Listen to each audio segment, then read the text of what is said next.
Olá, sejam todos muito bem-vindos. No dia 3 de junho de 2020, o austríaco Klaus Schwab, fundador e presidente do Fórum Econômico Mundial de Davos, através de um vídeo anunciou o tema anual para 2021, o The Great Reset. The COVID-19 crisis has shown us that our old systems are not fit anymore for the 21st century. It has laid bare the fundamental lack of social cohesion, fairness, inclusion and equality. In short, we need a great reset. Curiosamente, um modelo muito parecido que vem sendo defendido aí pelo IPCC, que é o International Panel on Climate Change, que é um órgão das Nações Unidas que avalia a ciência relacionada às mudanças climáticas, que tem como garota propaganda Greta Thunberg e seus amiguinhos corporativos como Al Gore e Larry Fink, da Blackwater. Só que essa agenda se encaixa perfeitamente com uma outra agenda. O termo Great Reset se encontra em um documento publicado pela ONU no ano de 2015, onde contém uma análise da situação da população mundial e uma série de propostas. E não é por acaso que este documento é conhecido como Agenda 2020-2030. O tema da Agenda 2030 é um mundo sustentável, que é definido por eles como um mundo de igualdade social, igualdade de gênero, vacinas para todos, através da OMS e da CEP, que é a Coalizão de Inovações e Preparação para Epidemias. Esta é uma organização filantrópica que foi lançada em 2017 pelo Fórum Econômico Mundial, juntamente com a Fundação Bill e Melinda Gates. Eles apelam para o crescimento econômico sustentável, agricultura sustentável, energia sustentável, cidades sustentáveis, industrializações sustentáveis.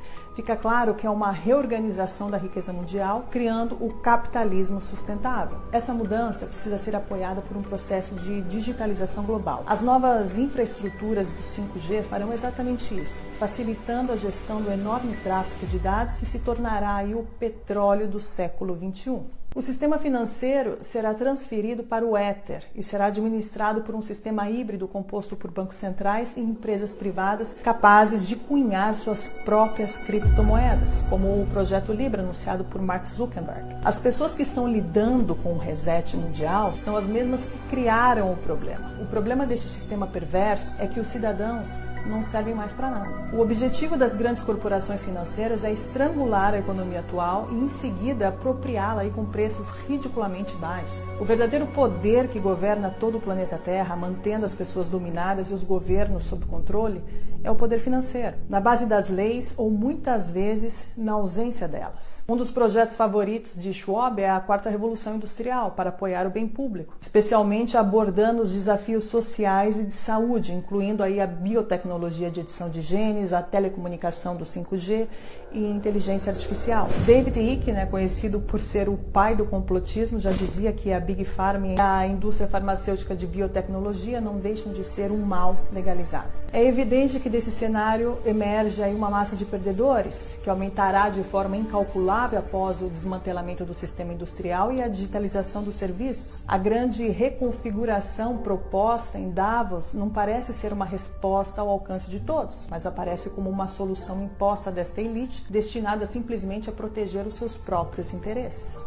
É curioso notar que a chamada pandemia, com suas políticas de lockdown e de medo, facilita e favorece esse grande reset, nos impondo aí uma mudança drástica, desde a remoção do trabalho, permitindo o avanço digital e bloqueando aí o deslocamento das pessoas. A dívida pública mundial aumentará para níveis nunca vistos. Esta é a consequência das políticas econômicas adotadas para fazer frente aos efeitos de restrições devido à disseminação do Covid-19. Os bancos centrais estão injetando grandes quantidades de dinheiro no sistema. Essa ação extraordinária dos bancos centrais está revelando outro grande pressuposto, ou seja, a disponibilidade de dinheiro em circulação não depende de conjunções astrais devido ao acaso, mas depende exclusivamente das escolhas dos políticos. O dinheiro pode ser criado do nada e em quantidades ilimitadas, como estamos vendo. E se no futuro algum político disser que não tem dinheiro, devemos lembrar dos trilhões de euros e dólares criados em um clique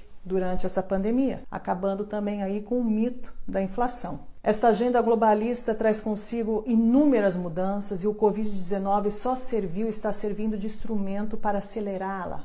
mais fechamentos virão, haverá uma onda de falimentos sem precedentes, o congelamento da produção e o desemprego em massa levarão à fome. Motins e revoltas vão estourar pelo mundo todo de acordo com os planos da elite. Os lockdowns levarão inevitavelmente a economia mundial ao colapso e darão origem ao que será a crise econômica mais grave da história da humanidade. Esta enorme depressão tem uma função muito precisa: criar uma sociedade de duas classes. Uma formada por essa pequena elite dominante e outra formada por uma multidão de pobres, na qual a classe média desaparecerá definitivamente, assim como as pequenas e médias empresas que seguirão o mesmo destino. As grandes corporações terão todo o mercado em suas mãos.